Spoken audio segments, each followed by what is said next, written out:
Il-President tal-Kummissjoni Ewropea Jose Manoel Barroso deskriva l-ekonomija Maltija bħala storja ta' suċċess. Malta is doing better than most in European Union. This is reality. Barroso kienet jitkellem fit-tmiem laqa bilaterali mal-Prim Ministru Malti Lorenz Gonzi.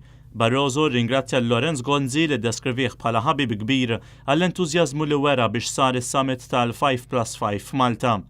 B'referenza għas-summit li jmiss tal-Unjoni Ewropea li se jsir ġimagħtejn oħra fi Brussell, Barroso qal li fl-Ewropa qed jittieħdu passi importanti fis-settur ekonomiku, fosthom il-mekkaniżmu għall-istabilità finanzjarja. Barroso ringrazzja wkoll il-Prim Ministru Malti għas-sem attiv li jkollu fil-laqat tal-Unjoni Ewropea.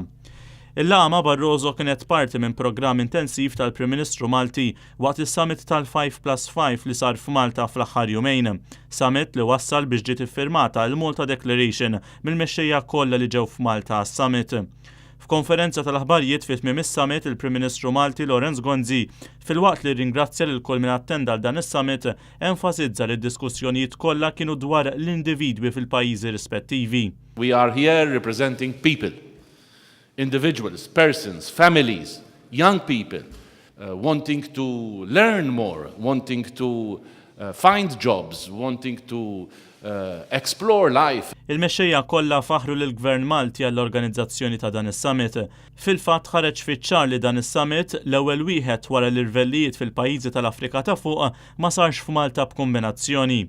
Malta has proved its credentials as a unique channel of dialogue between countries, peoples, cultures, even of enormous diversity.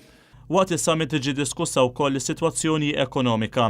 Bil-Malta Declaration issejjaħ biex l-iżvilupp ekonomiku fil-pajjiżi kollha ikun aktar ibbażat fuq in-negozji żgħar u medji li min-naħa tagħhom jingħataw l-għodda biex joħolqu aktar impjiegi.